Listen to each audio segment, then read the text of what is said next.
2021년 10월 서울 강남구 논현동 하림타워였습니다. 갓 삶아낸 라면 한 그릇이 김홍국 하림그룹 회장 앞에 놓였습니다. 회장은 직접 젓가락을 들어 면발을 맛봤죠. 그날 세상에 나온 제품은 더미식 장인라면, 편의점 기준 한 봉지 2,200원짜리 라면이었습니다. 연매대의 신라면보다 300원 가까이 비쌌더라고요. 회장은 이 자리에서 하림을 닭고기 기업을 넘어 종합식품 기업으로 키우겠다고 선언했습니다. 김 회장은 11살 때 외할머니에게 선물 받은 병아리 10마리로 사업을 시작했다고 알려진 인물입니다. 그 병아리가 지금은 연 매출 13조 원이 넘는 그룹으로 자랐습니다. 그런 그가 닭고기 다음으로 고른 카드가 라면이었던 셈이죠. 그로부터 5년이 지났습니다. 그 사이 이 라면 사업이 낸 누적 영업 손실은 5,296억 원에 달합니다. 웬만한 중견기업 한 해 매출과 맞먹는 규모거든요. 그런데도 하림은 최근 라면 생산 라인을 2개 더 늘리겠다고 발표했습니다. 마침 이 무렵 국내 라면 시장은 조용한 변화를 겪고 있었습니다. 오랫동안 가격 경쟁이 전부였던 라면 매대에 값은 비싸도 재료와 조리법을 앞선 프리미엄 제품들이 하나둘 자리를 넓혀가고 있었죠. 하림의 승부수도 이 흐름 위에 던져진 것이었습니다. 여기서 자연스럽게 궁금해지는 지점이 있습니다. 하림은 닭을 잡아 유통 가능한 형태로 가공하는 도계 시장의 20%를 차지하는 닭고기 부문 1위 기업입니다. 본업만 놓고 보면 해마다 안정적으로 돈을 벌어들이는 회사라는 뜻이죠. 그런 회사가 왜 5년 넘게 적자를 내는 라면 사업을 붙들고 있는 걸까요? 단순한 고집이라 하기엔 여기 들어간 돈의 무게가 결코 가볍지 않습니다. 사실 이 질문은 하림 한 곳만의 이야기는 아닙니다. 잘 나가던 기업이 새로운 시장에 뛰어들었을 때 그 인내가 언제까지 계획된 기다림일까요? 그리고 언제부터 멈추지 못하는 미련으로 바뀌는 걸까요? 소비자로서든 투자자로서든 누구나 한 번쯤 마주치는 고민이거든요. 오늘은 이 이야기를 세 갈래로 따라가 보겠습니다. 하림이라는 회사가 지금 어떤 큰 그림을 그리고 있는지, 라면 시장은 이 도전을 어떻게 받아들이고 있는지를 먼저 보겠습니다. 그리고 회사의 공식 발표와 실제 재무 수치는 어느 지점에서 갈라지는지도 짚어보겠습니다. 이 세 가지만 따라가시면 여러분도 이 승부의 결말을 스스로 가늠해 보실 수 있을 겁니다. 방금 본 장면이 있기까지 하림이라는 회사는 어떤 길을 걸어왔을까요? 그 답을 찾으려면 먼저 이 회사의 몸통부터 들여다봐야 합니다. 하림의 뿌리는 닭고기입니다. 사료를 만들고 병아리를 부화시키고 사육하고 도계하고 가공해서 유통까지 이어지는 전 과정을 하나의 회사 안에서 처리하는 구조를 갖추고 있습니다.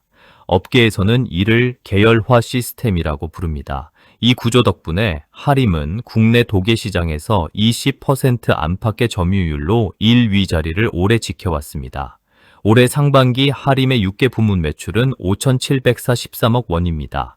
지난해 같은 기간보다 열에 하나 이상 늘어난 수치인데 판매량이 늘어서가 아니라 가격이 오른 영향이 컸습니다. 실제 도계 실적은 오히려 1%가량 줄었거든요. 올해 초 조류 독감이 병아리를 낳는 씨닭을 기르는 종계 농장을 덮치면서 원가가 크게 뛴 탓입니다. 그럼에도 닭고기 사업은 여전히 하림그룹의 현금이 마르지 않는 우물 같은 존재입니다. 그룹 전체로 눈을 넓혀보면 그림은 더 밝습니다. 하림지주의 지난해 연결 매출은 13조 2,149억 원입니다. 영업이익도 함께 늘어 8,874억 원을 기록했는데 매출과 영업이익 모두 전년보다 뚜렷하게 좋아진 성적이었습니다. 한 해 동안 벌어들인 최종 이익인 당기순이익은 5,138억 원으로 전년 대비 3배 가까이 뛰었습니다. 곡물부터 사료, 축산, 해운, 유통까지 여러 사업을 함께 굴리는 구조가 그룹 전체의 균형을 잡아준 결과로 풀이됩니다.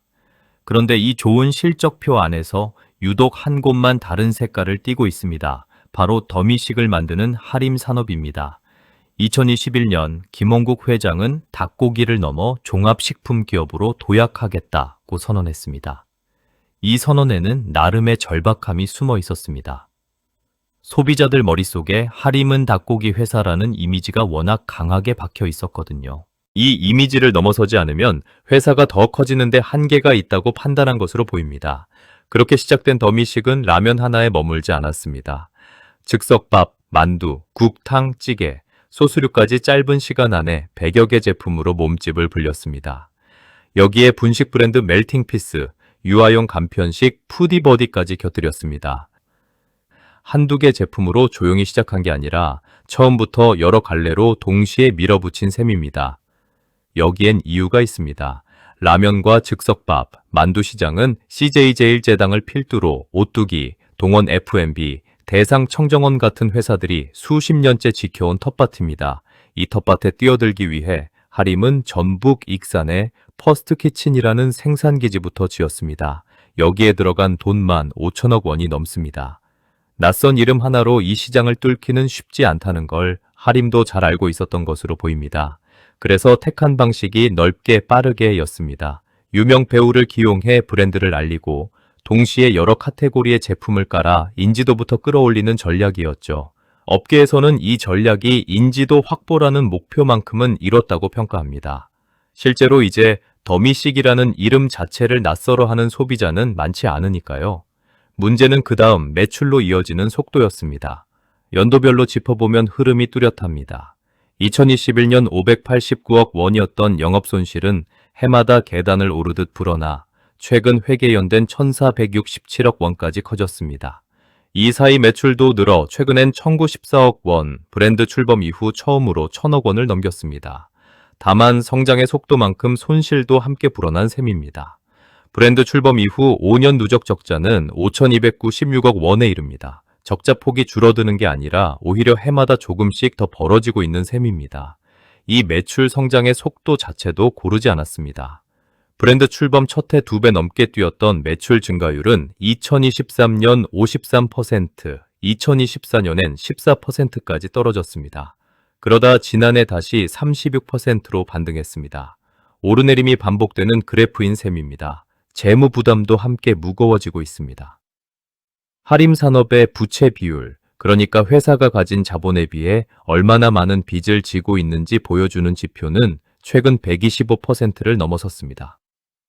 5년 전과 비교하면 3배 가까이 뛴 수치입니다. 이 흐름이 어떻게 오르내렸는지는 뒤에서 다시 짚어보겠습니다. 이쯤 되면 이런 생각이 들 법도 합니다. 그룹 전체는 웃고 있는데 왜 유독 이 한 사업만 계속 무거워지는 걸까요? 이어서 이 라면이 실제로 시장에서 어떤 대접을 받고 있는지 그 체감 온도부터 짚어보겠습니다. 앞서 본 것처럼 더미식은 인지도라는 첫 번째 관문은 넘었습니다. 그런데 이 인지도가 왜 매출로 이어지지 못하고 있는 걸까요? 답은 매대 위, 가격표 한 줄에 이미 담겨 있습니다. 장인라면의 편의점 정가는 한 봉지 2,200원입니다. 비슷한 프리미엄 라면으로 꼽히는 삼양 1963이나 신라면 블랙은 1,900원대에 팔립니다. 300원 차이가 별거 아닌 것 같지만 라면처럼 자주 사 먹는 제품에서는 이 차이가 은근히 체감되거든요. 마치 매번 가는 편의점에서 늘 사던 음료수보다 조금 비싼 걸 집었을 때 느끼는 그 미묘한 망설임과 비슷합니다. 이 가격에는 나름의 이유가 있습니다. 하림 산업은 장인라면 개발에만 4년에서 5년을 들였다고 밝힌 바 있습니다. 20시간 넘게 우려낸 육수, 진한 농축 액상 스프, 면 반죽에도 육수를 섞는 방식, 그리고 특수한 바람 건조 공법까지 동원했습니다. 원재료비와 공정 비용이 그만큼 더 들어간다는 뜻이죠. 김원국 회장은 한 인터뷰에서 닭뼈를 저온해서 오래 우려내는 방식을 고집한 이유를 건강 때문이라고 설명하기도 했습니다. 하지만 시장의 계산법은 조금 다르게 움직였습니다. 시장 조사업체 집계를 보면 국내 라면 시장은 농심 혼자서 절반 넘게 차지하고 있습니다. 그 뒤를 오뚜기, 삼양식품, 팔도가 차례로 있습니다. 이 네 회사를 다 합치면 시장의 99%에 이릅니다. 더미식의 점유율은 이 틈바구니에서 1%에도 못 미치는 것으로 추정됩니다. 즉석밥 시장에서도 사정은 비슷해서 CJ제일제당과 오뚜기라는 두 거인 사이에서 존재감을 뚜렷이 세우지 못하고 있습니다. 여기에 타이밍도 그리 우호적이지 않았습니다. 최근 정부가 물가 안정을 강하게 주문하면서 라면 값을 낮춰야 한다는 메시지가 사회 전반에 퍼진 시기가 있었습니다. 장바구니 부담이 커진 상황에서 2,200원짜리 프리미엄 라면을 적극적으로 알리기엔 분위기 자체가 부담스러울 수밖에 없었습니다. 애초에 가성비가 아니라 가치로 승부하려던 전략이 하필 물가의 예민한 시기와 겹쳐버린 셈입니다. 업계를 지켜보는 시각도 엇갈립니다. 한쪽에서는 브랜드 인지도를 끌어올린 것 자체는 성과라고 평가합니다. 다른 한쪽에서는 다양한 제품을 늘어놓는 다품목 전략 대신 확실한 대표 상품 하나를 만드는 데 집중했어야 한다는 지적을 내놓습니다. 같은 숫자를 두고도 보는 자리에 따라 해석이 이렇게 갈리는 거죠. 그렇다면 이 엇갈린 시선은 회사 안에서도 그대로 나타나고 있을까요? 이어서 이 라면을 둘러싼 하림 안팎의 서로 다른 목소리를 따라가 보겠습니다. 앞서 본 것처럼 시장의 반응은 뜨겁지도 차갑지도 않은 애매한 온도였습니다. 그런데 이 숫자를 두고 회사 안팎에서는 꽤 분명하게 다른 두 목소리가 나오고 있습니다. 한쪽엔 김홍국 회장과 경영진이 있습니다. 이들은 지금도 더미식은 마니아층을 중심으로 시장에 자리 잡고 있다는 입장을 유지하고 있습니다. 이 주장을 뒷받침하는 수치도 최근 나왔습니다. 시장조사업체 닐슨 집계에서 하림은 겉면, 그러니까 기름에 튀기지 않은 라면 부문 매출 기준으로 농심, 오뚜기에 이어 3위에 올라섰습니다. 출시 4년 만에 받아든 성적표입니다. 실제로 최근 하림은 라면 생산 라인 증설 계획을 내놓았습니다. 공장 압물류 센터 설비를 넓히는 투자도 함께 예정돼 있습니다. 김 회장은 한 인터뷰에서 이렇게 말한 적이 있습니다. 제대로 된 제품은 반드시 시장이 알아준다. 짧지만 이 사업을 대하는 그의 태도가 압축된 한마디였습니다. 한 현장 관계자는 이런 비유로 설명하기도 했습니다. 비행기는 이륙 후 순항 고도에 오르는 구간에서 가장 많은 연료를 쓴다는 겁니다. 초기 투자 국면에 진통을 빗댄 말이었습니다. 다른 한쪽에는 시장과 업계의 시선이 있습니다. 여기서는 앞서 살펴본 부채 비율과 누적 적자 규모가 먼저 근거로 등장합니다. 연 1,000억 원대 적자까지는 계획된 적자라고 넘어갈 수 있다는 분석도 나오지만 여기엔 단서가 붙습니다. 매출이 꾸준히 늘어난다는 전제가 있어야 한다는 겁니다. 그런데 앞서 본 것처럼 매출 증가율 자체가 오르내림을 반복하고 있습니다. 꾸준히라는 전제 자체가 흔들리고 있다는 지적이 나오는 이유입니다. 그리고 지금 하림에 필요한 건 다양한 제품을 늘어놓는 다작이 아니라 확실히 자리 잡을 대작 하나라는 지적도 뒤따릅니다. 이 대립이 처음 표면으로 드러난 순간이 있습니다. 장인라면이 출시된 지 불과 3개월 만인 2021년 말 라면 사업을 이끌던 대표이사가 임기를 2년이나 남기고 자리에서 물러난 겁니다. 새로운 사업의 첫 책임자가 이렇게 빨리 바뀐 배경은 뒤에서 조금 더 자세히 다뤄보겠습니다. 그리고 최근 이 갈등을 다시 키운 사건이 하나 더 있었습니다. 2024년 하림산업은 99억 원의 순이익을 냈습니다. 브랜드 출범 이후 처음 있는 흑자였습니다. 그런데 딱 1년 뒤 다시 1690억 원의 순손실로 돌아섰습니다. 흑자를 봤던 해가 예외였던 건지 아니면 다시 적자로 돌아간 지금이 진짜 흐름인지 이 질문에 대한 답은 아직 누구도 확실히 내놓지 못하고 있습니다. 그렇다면 이 두 진영이 서로 다른 이야기를 하는 동안 정작 회사가 밖으로 내놓는 공식 발표와 실제 장부 위의 숫자는 얼마나 같은 그림을 그리고 있을까요? 이어서 그 간극을 들여다보겠습니다. 앞서 두 진영의 목소리를 들어봤다면 이제는 그 목소리들이 실제 장부와 얼마나 맞아떨어지는지 확인해 볼 차례입니다. 회사의 공식 메시지는 한결같습니다. 더미식은 마니아층 중심으로 시장에 자리 잡고 있다.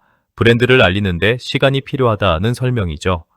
여기에 더해 지속적으로 투자하고 생산 라인도 늘려나가겠다는 계획도 반복해서 나옵니다.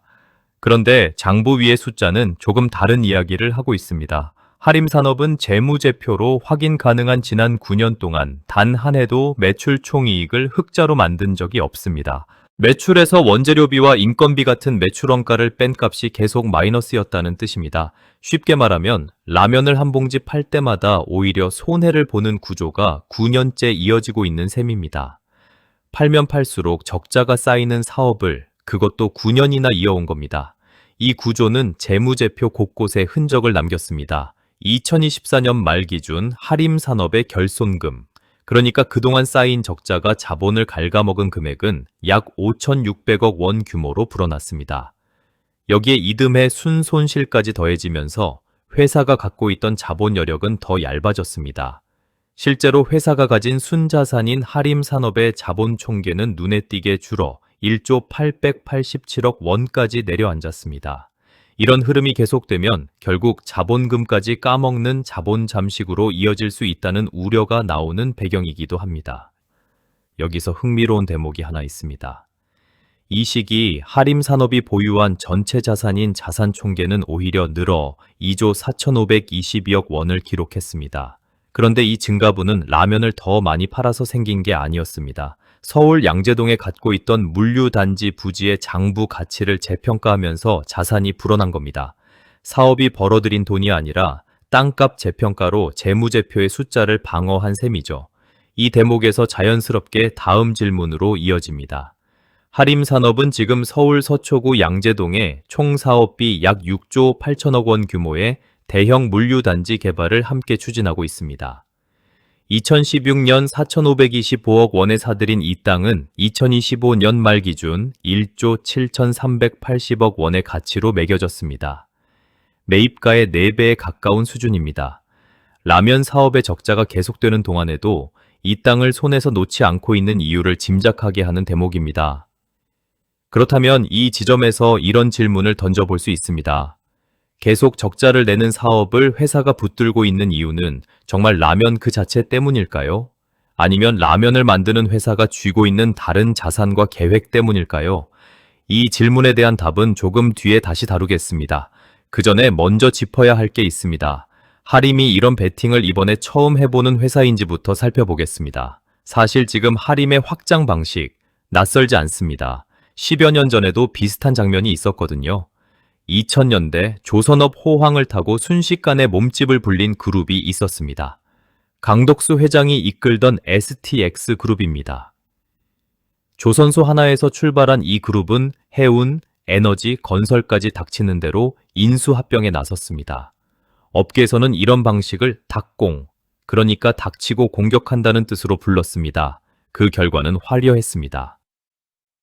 그룹 설립 13년 만인 2013년 4월 1일 STX그룹은 공정거래위원회 발표 재계 순위에서 13위에 올랐습니다. KT와 두산 바로 다음 자리였죠.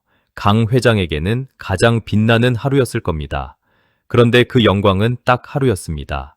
바로 다음 날인 4월 2일 주력 계열사 STX 조선해양이 채권단과 함께 빚을 다시 조정하는 자율협약을 신청했습니다.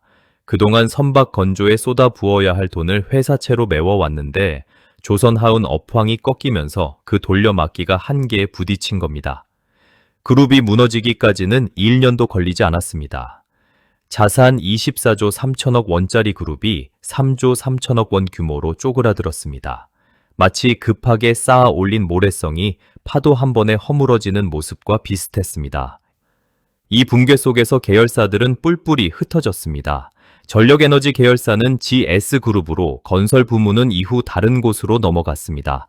그리고 벌크선사였던 STX 펜오션도 새 주인을 찾아야 했습니다. 이 배를 받아든 곳이 바로 하림이었습니다.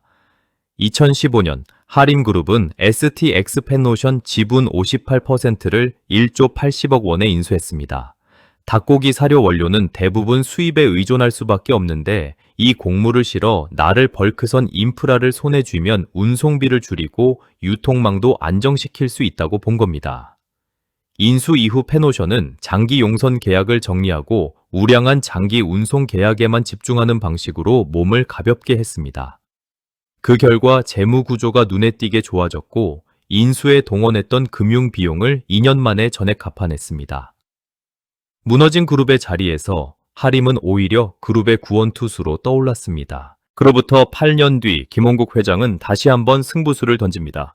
국내 최대 컨테이너 선사 HMM의 매각 협상을 독점적으로 진행할 수 있는 우선 협상 대상자로 하림그룹이 선정된 겁니다.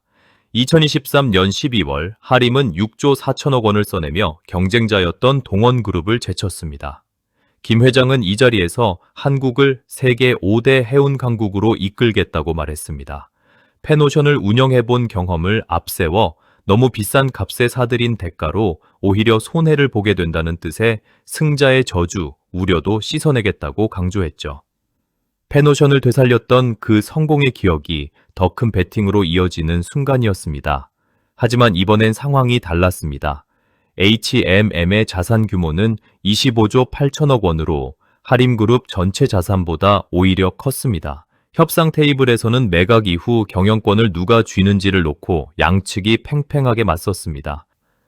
하림 측은 주주간 계약의 유효기간을 제한하고 컨소시엄으로 참여한 사모펀드의 지분 매각 기한에 예외를 적용해달라고 요구했습니다. 산업은행과 해양진흥공사는 이 요구를 받아들이지 않았습니다. 그렇게 7주간 이어진 협상은 2024년 2월 자정을 넘기고도 끝내 합의에 이르지 못한 채 결렬됐습니다. 그런데요, 흥미로운 대목이 하나 있습니다. 이 확장의 성공 신화는 한국만의 이야기가 아니었습니다. 물류망에 오랫동안 적자를 쏟아부으며 몸집을 키운 끝에 결국 자리를 잡은 해외 기업도 있습니다. 세계적인 온라인 유통기업 아마존이 그렇습니다. 아마존은 1990년대 창업 이후 물류센터와 배송망에 막대한 돈을 쏟아부었습니다. 이 투자는 여러 해 동안 회사를 적재 머물게 했습니다. 그런 아마존이 처음으로 연간 흑자를 낸 건 창업하고도 한참이 지난 2003년의 일이었습니다. 오랜 적자를 견뎌낸 물류 투자가 결국 그 회사를 지금의 자리로 데려다 놓은 셈입니다. 페노션 인수는 하림에게 그런 성공의 기억을 남겼습니다. 적자를 감수한 확장이 결국 통했다는 경험이었죠. 문제는 그 성공의 기억이 언제나 같은 결과로 이어지진 않는다는 점입니다. STX 그룹 역시 한때는 공격적 확장이 곧 성장이라는 공식이 통하는 듯 보였으니까요. 하림의 라면 사업과 물류단지 확장이 지금 어느 쪽에 더 가까운지는 이어지는 최근의 신호들을 보면 조금 더 뚜렷해질 겁니다. 그런데 최근 몇 년 사이 그때와 닮은 신호들이 다시 나타나고 있습니다. 먼저 눈에 띄는 건 숫자의 흔들림입니다. 앞서 본 2024년의 반짝 흑자와 그 다음 해의 대규모 순손실, 그 사이 질문에 답이 내려지기도 전에 다른 숫자들이 속속 쌓이기 시작했습니다. 부채 비율의 흐름을 따라가 보면 이 불안이 더 선명해집니다. 2020년 45%대였던 하림 산업의 부채 비율은 2022년 들어 110%를 넘어섰습니다. 2023년엔 잠시 70% 아래로 내려가며 한숨 돌리는 듯했습니다. 하지만 그것도 잠시 다시 오르막을 타면서 2025년엔 125%까지 치솟았습니다. 마치 다이어트에 성공했다가 요요가 오듯 개선의 신호가 오래가지 못한 셈입니다. 여기에 앞서 살펴본 결손금 5,600억 원 규모까지 더해지면서 회사가 쓸 수 있는 자본의 여유는 점점 얇아지고 있습니다. 사내에 쌓아둔 돈의 여유도 함께 줄어들고 있습니다. 하림 산업의 유동 비율, 그러니까 1년 안에 갚아야 할 빚에 견줘 당장 쓸 수 있는 자산이 얼마나 되는지를 보여주는 지표는 2022년 35% 안팎이었습니다. 그런데 이 수치가 계속 낮아지면서 최근엔 5%대까지 떨어졌습니다. 급한 불을 끌 실탄이 그만큼 줄어들고 있다는 뜻입니다. 실제로 하림지주는 2023년 세 차례에 걸쳐 1,000억 원을, 2024년엔 300억 원, 2025년엔 500억 원을 하림 산업에 직접 투입했습니다. 계열사 NS쇼핑도 2017년부터 2022년까지 주식을 새로 발행해 자금을 마련하는 유상증자 방식으로 총 1,430억 원을 보탰습니다. 그룹 전체가 사실상 이 사업 하나를 떠받치고 있는 셈입니다. 그런데요, 이 시점에 하림그룹은 또 하나의 큰 판을 벌였습니다. 앞서 던졌던 질문 기억하실 겁니다. 적자 나는 라면 사업을 계속 붙드는 이유가 라면 때문인지 아니면 회사가 쥔 다른 자산 때문인지 하는 물음이었죠. 그 답의 실마리가 여기서 드러납니다. 서울 서초구 양재동 물류단지 개발은 2024년 2월 서울시 최종 승인을 받으며 본궤도에 오른 듯 했습니다. 총사업비 약 6조 8천억 원, 지하 8층에서 지상 58층까지 올라가는 초대형 프로젝트입니다. 애초 목표는 2025년 착공이었습니다. 하지만 건축 심해 등 절차가 이어지며 지금까지도 첫 삽을 뜨지 못하고 있습니다. 그동안 하림지주의 대체로 우호적인 분석을 내놨던 한 증권사 애널리스트도 최근 보고서에서 부지 개발이 아직 본격화되지 않았는데도 들어가는 비용은 계속 늘고 있다는 점을 짚었습니다. 성장 동력이라는 기대와 함께 불확실성도 함께 쌓이고 있다는 진단이었습니다. 여기에 더해 올해 5월 하림그룹 계열사 NS쇼핑이 기업 회생 절차를 밟던 홈플러스의 슈퍼마켓 부문 홈플러스 익스프레스를 인수하는 본 계약을 체결했습니다. 인수금액은 1206억 원, 다만 이 돈만으로 끝나는 거래가 아니었습니다. 홈플러스 익스프레스가 지고 있던 채무 1,800억 원 안팎도 함께 떠안는 조건이었거든요. 한 유통업계 교수는 이 인수를 두고 양재동 물류단지에 대규모 투자가 진행되는 상황에서 홈플러스 익스프레스에 대한 투자가 상대적으로 뒤로 밀릴 수 있다는 우려를 내놓기도 했습니다. 라면 사업, 물류단지 개발, 그리고 이번 슈퍼마켓 인수까지 세 가지 큰 프로젝트가 비슷한 시기에 겹쳐 돌아가고 있는 셈입니다. 마치 한 사람이 세 개의 접시를 동시에 돌리고 있는 모습과 비슷하다고 할까요? 접시 하나하나는 각자 이유가 있는 투자지만 동시에 돌리려면 그만큼 손이 많이 가고 힘도 분산될 수밖에 없습니다. 이 부담은 하림산업 한 곳에만 머물지 않았습니다. 하림그룹의 핵심 자금줄 역할을 해온 페노션까지 재무 부담이 번지고 있다는 우려가 시장에서 나오기 시작했습니다. 신용평가업계 자료를 보면 하림지주는 계열사가 빚을 갚지 못할 경우 대신 갚아주기로 한 지급보증 1,600억 원, 그리고 부족한 자금을 채워주기로 약속한 자금 보충 약정 1,300억 원 규모로 잠재적인 지원 부담을 안고 있습니다. 페노션이 벌어들이는 안정적인 현금이 라면 사업의 적자와 물류단지 유통망 확장에 쓰이는 구조가 점점 뚜렷해지고 있는 겁니다. STX 그룹이 무너지기 전 잘 나가던 계열사의 현금이 무리한 확장에 흘러들어갔던 그 구조와 얼마나 다를까요? 이제 이 무게를 실제로 짊어지고 있는 사람들의 이야기로 들어가 보겠습니다.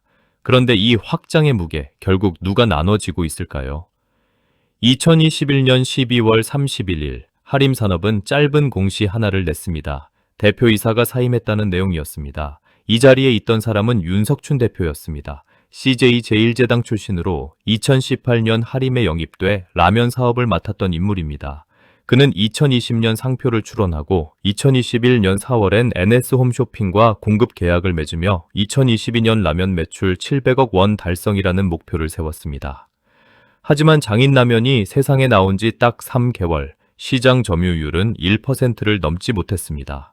그해 마지막 날, 그는 임기를 2년 넘게 남기고 자리에서 내려왔습니다. 회사는 일신상의 이유라고 짧게 설명했습니다. 새로운 사업의 첫 책임자가 이렇게 빨리 물러난 자리, 그 뒤로 조직 안에는 어떤 공기가 흘렀을지 짐작이 갑니다. 이 흔들림은 한 번으로 끝나지 않았습니다. 2025년 1월에는 하림산업식품사업부를 이끌던 부사장이 다시 자리에서 물러났습니다. 까르푸와 CJ 올리브영을 거치며 경력을 쌓았고 앞선 회사에서 흑자 전환을 이끌었던 이력이 있는 인물이었습니다. 그런데도 하림산업에 합류한 지 반년 만에 사임했습니다. 업계에서는 이를 두고 더미식의 부진이 또 한 번 조직을 흔든 결과라는 해석을 내놓았습니다. 라면 한 봉지의 성패가 이렇게 여러 사람의 자리를 뒤흔들고 있는 셈입니다. 2019년 말 이후로 따지면 하림산업식품사업 부문 대표만 5차례 바뀌었습니다. 지금은 유기농 식품업체 올가홀푸드 대표를 지낸 인물이 그 자리를 새로 맡고 있습니다. 경영진의 자리만 흔들린 게 아닙니다. 2024년 2월 서울고등법원 법정에서 판결이 선고됐습니다. 공정거래위원회에 손을 들어주는 결론이었습니다. 이 소송의 발단은 12년 전으로 거슬러 올라갑니다. 2012년 김홍국 회장은 비상장 계열사 올품의 지분 100%를 장남 김준영 씨에게 증여했습니다. 이후 하림 계열사 8곳이 이 올품의 구매 물량을 몰아주거나 제품을 비싸게 사들이는 방식으로 부당한 이익을 제공했다는 게 공정거래위원회의 판단이었습니다. 승계 자금을 마련하기 위한 조치였다는 설명이었죠.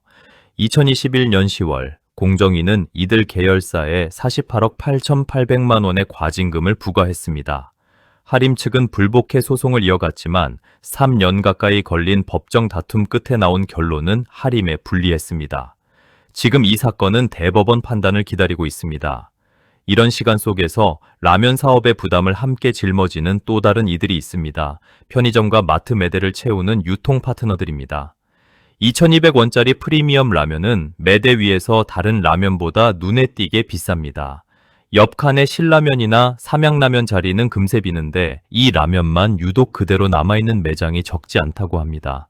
잘 팔리지 않는 재고를 매대에 계속 채워둬야 하는 부담은 결국 이 상품을 들여놓은 유통 파트너들에게 고스란히 돌아갑니다. 화려한 신제품 출시 행사 뒤편에는 이렇게 조용히 재고를 관리하는 사람들의 목도 함께 있는 셈입니다. 그리고 이 모든 흐름의 한가운데엔 오너, 이 새의 자리가 있습니다. 올품은 지금 할인지주 지분 5.78%를 쥐인 지배구조의 중요한 한 축입니다. 이 흐름은 최근 더 뚜렷해졌습니다. 김홍국 회장의 장남 김준영 씨는 사모펀드 운용사에서 일하다 2025년 초 페노션으로 돌아왔고 2026년 임원 인사에서 상무보로 승진했습니다. 재입사 1년 만에 초고속 승진이었습니다. 업계에서는 오너, 이 새 경영권 승계가 한층 빨라지고 있다는 해석을 내놓습니다. 앞서 짚었던 그 땅, 양재동 물류단지도 결국 이 구조와 무관하지 않습니다. 라면 사업과 물류단지, 유통망 확장이라는 이번 베팅이 성공한다면 그 성과는 결국 이 지배 구조를 떠받치는 자산 가치로 돌아갈 가능성이 큽니다. 반대로 적자가 계속 쌓인다면 그 부담 역시 같은 구조 안에서 함께 무거워질 수밖에 없습니다. 이쯤에서 눈에 들어오는 건 한 그룹 안에 존재하는 뚜렷한 온도차입니다. 닭고기라는 본업은 올해 상반기에도 매출이 늘며 꾸준히 현금을 벌어들이고 있습니다. 반면 종합식품기업이라는 꿈을 안고 시작한 더미식은 9년째 팔수록 손해를 보는 구조에서 벗어나지 못하고 있습니다. 같은 지붕 아래서 한쪽은 안정적으로 돈을 벌고 다른 한쪽은 계속 돈을 밀어 넣어야 하는 상황이 나란히 이어지고 있는 겁니다. 판단은 시청자 여러분의 몫으로 남겨두겠습니다. 대표이사가 5차례나 바뀌는 동안에도 회사의 확장 시계는 멈추지 않았습니다. 그 결정이 옳은 방향인지는 지금 이 순간에도 누구도 확답할 수 없습니다. 그런데 적자를 감수하며 신사업에 뛰어든 게 할인만은 아닙니다. 국내 식품기업 가운데도 프리미엄 브랜드나 해외 시장에 먼저 돈을 쏟아붓고 한참 뒤에야 열매를 거둔 사례가 있습니다. 이런 기업들에는 몇 가지 공통점이 있습니다. 브랜드를 알리는데 먼저 투자하되 동시에 너무 많은 상품을 버리지 않고 대표 품목 하나에 힘을 집중했다는 점입니다. 그리고 유통망을 넓혀가는 속도를 실제 매출이 따라오는 속도와 맞춰갔다는 점도 눈에 띕니다. 대표적인 예가 풀무원의 미국 두부 사업입니다. 풀무원은 1991년 미국에 진출한 이후 오랫동안 적자에서 벗어나지 못했습니다. 2016년엔 현지 두부 브랜드 나소야를 인수하며 생산과 유통 기반을 다졌습니다. 그런데도 흑자는 쉽게 찾아오지 않았습니다. 미국 진출 29년 만인 2020년, 풀무원은 처음으로 분기 흑자를 냈습니다. 지금 풀무원의 미국 두부 시장 점유율은 75%에 이릅니다. 30년 가까이 견딘 적자 끝에 결국 시장의 4분의 3을 차지하는 자리에 올라선 셈입니다. 풀무원이 30년 동안 붙든 품목은 사실상 두부 하나였습니다. 라면, 즉석밥, 만두, 국, 탕, 찌개까지 한꺼번에 버려놓은 더미식과는 결이 다릅니다. 하림의 더미식이 9년째 적자를 내고 있다는 걸 생각하면 풀무원의 여정은 얼마나 버티느냐가 아니라 무엇 하나에 집중해서 버티느냐의 차이를 보여줍니다. 업종은 다르지만 1983년 반도체에 뛰어든 삼성 역시 여러 해 적자를 견디고서야 세계 1위에 올라선 전례가 있습니다. 오래 버틴 적자가 결실로 돌아온 건 결국 한 가지의 힘을 모았을 때였습니다. 이 흐름이 말해주는 건 하나입니다. 적자 자체가 문제가 아니라 그 적자가 어디로 흘러들어가는지가 결과를 가른다는 사실입니다. 실제로 하림의 최근 움직임을 보면 성과와 그늘이 함께 있습니다. 앞서 짚은 겉면3 위라는 성과 뒤편에는 다른 풍경도 있습니다. 정가 2,800원짜리 장인라면 컵을 1,400원까지 낮추는 대규모 할인 판매가 상시화되고 있는 겁니다. 지난해 팔리지 않고 창고에 남은 재고 자산은 217억 원에 달했습니다. 매장에서 직접 라면을 조리해 파는 식당 사업도 새로 시작했는데 마케팅 효과를 노린 시도인지 실적에 실제로 도움이 될지는 아직 지켜봐야 할 부분입니다. 하림 역시 나름의 카드를 만지작거리고 있습니다.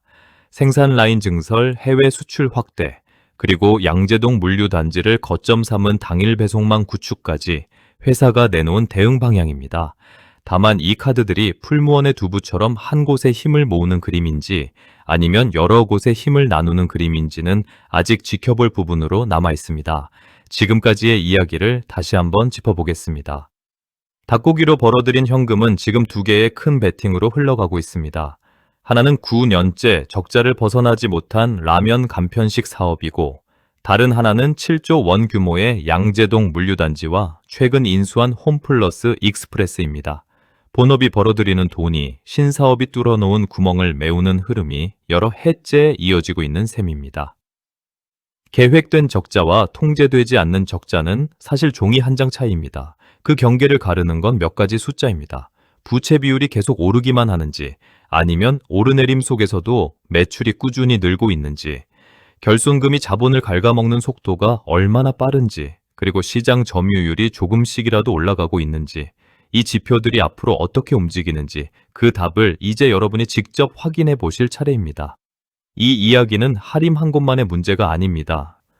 소비자에게는 마트 매대에서 마주치는 가격표 하나의 이야기고, 협력업체에게는 함께 감당해야 할 재고의 무게이며, 투자자에게는 그룹 전체의 재무 건전성을 가늠하는 잣대입니다. 어느 자리에 서 있든 오늘 짚어본 숫자들을 한 번씩 떠올려 보시면 앞으로 이 그림이 어떻게 바뀌는지 조금 더 또렷하게 보이실 겁니다. 오늘의 이야기는 여기까지입니다. 영상이 도움되셨다면 구독과 좋아요, 알림 설정까지 눌러주시는 거 아시죠? 시청해주셔서 감사합니다.